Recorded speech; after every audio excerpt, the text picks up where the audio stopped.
I practiced many methods of the practice of Dharma, but I did not understand the characteristic of Buddhism. In my understanding at that time, Buddhism was temples and monks and Buddha images. Buddhism was a matter of these external things. My father was a Buddhist, my mother was a Buddhist. I was born a Buddhist, and I have been a Buddhist 100%, but I did not understand what Buddhism was and where Buddhism is. When I was 11 years old, I ordained as a samanera. During that time, I practiced mind development, I practiced meditation. The method at that time that I was taught by my teacher was to sit still with my eyes closed and to practice concentrating on the in and out breath using the paramika, the mantra word, Bhutto. Later, I had a teacher who came from the north who taught that the developing of awareness and wisdom, or the development of insight, we have to ascend step by step, and it is impossible to go to the highest immediately. What is this step-by-step progress? This teacher taught that the step-by-step progress was to count from 1 to 10 on each in and out breath, and then to count back down from 10 to 1 with the in and out breath, and that this counting in accordance with the breath was the step-by-step progress. As well as that, I practiced another method in which, with the in and out breath, I used the terms Sama Arahang, and I practiced this way for a long time. Later on, I met another teacher who taught a very similar method, except the words were different. And this time, when we breathe out, we said falling, and we breathe in, we say rising. And we practice in this way. If somebody comes and speaks to us and we feel dissatisfied, then we label our feelings, dissatisfaction, dissatisfaction. This method I also practiced for a long time. Later on, I practiced anapanasati, mindfulness of the in and out breath, which is the same thing, but again the words are slightly different.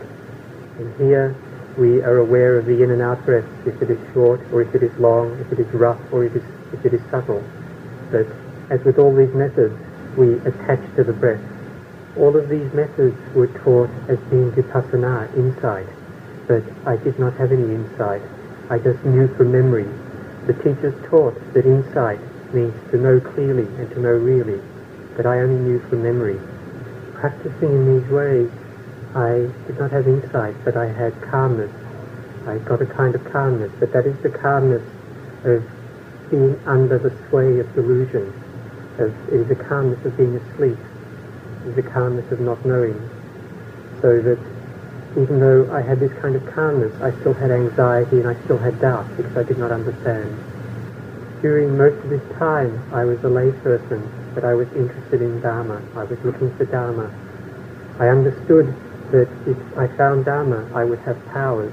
I would attain powers, witty powers, and I was interested in this.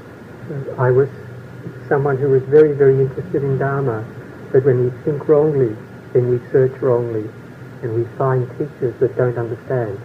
And when the teachers don't know, and they teach us, then we also don't know.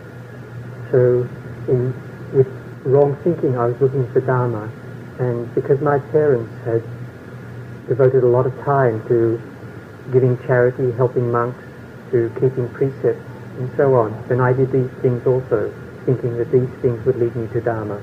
So I spent a great deal of time looking for Dharma in this way. I listened to the older people when they talked, and I listened to teachers. I liked very much to listen to old people and to listen to the teachers. And I spent a lot of time supporting monks and keeping precepts, taking precepts and keeping precepts. And I built religious buildings. I built Uposatha halls and viharas. So I was involved in trying to attain merit, or punya. It really means grace. But I did not understand punya. And the people that were teaching me were people that did not have punya. So if we are taught what punya is by people that don't have it, then we will not understand it. If we want punya, we have to search to find a teacher that has it, that has punya.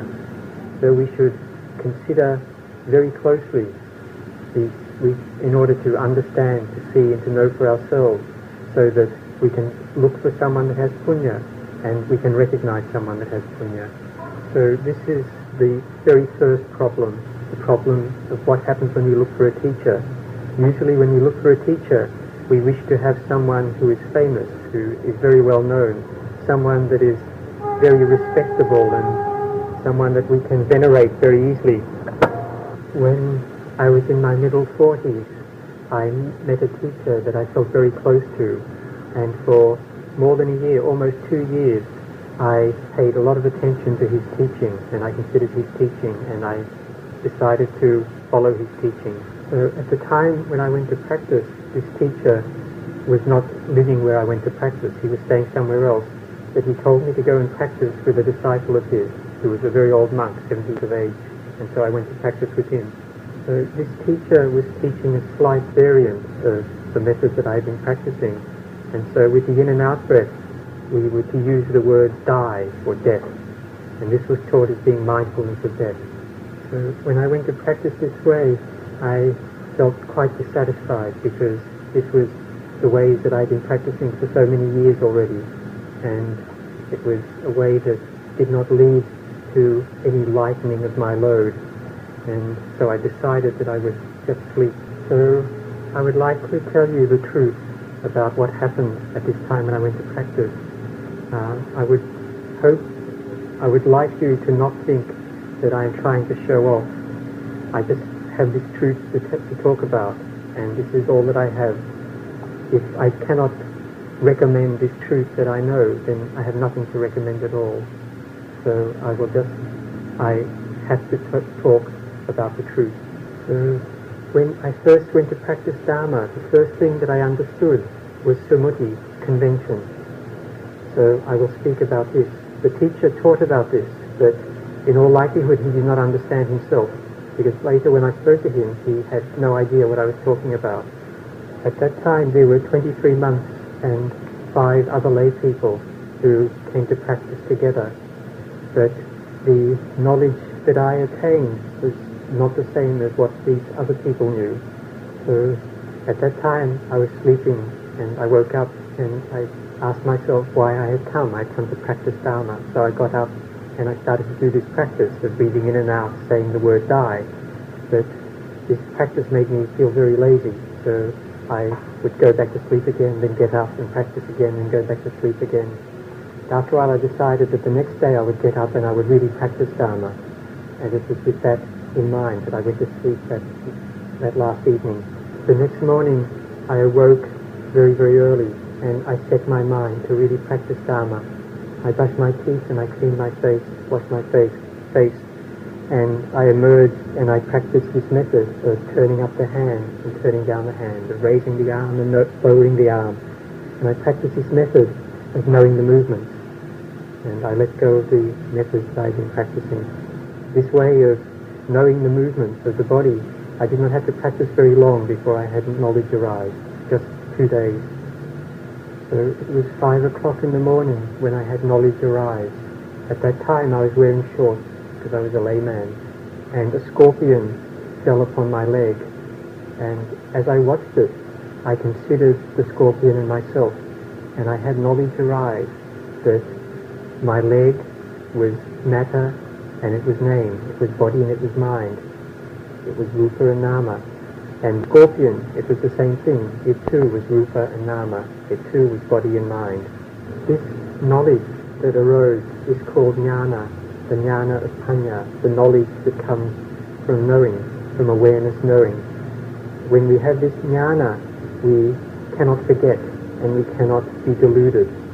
It is not something that comes from thought. It does not come in any way associated with thought. It is a direct knowledge that comes from our direct awareness.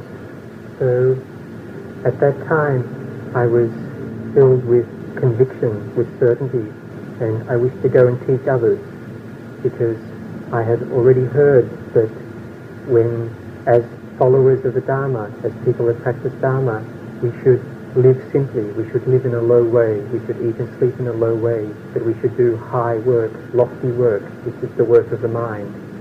And I had been taught this, and that has stayed in my mind from that time until now. So I was thinking about the Buddha who had lived and died in India. I was thinking that the Buddha had died a long time ago, and now there was nobody who was talking and teaching about this thing that he had known and that I now knew.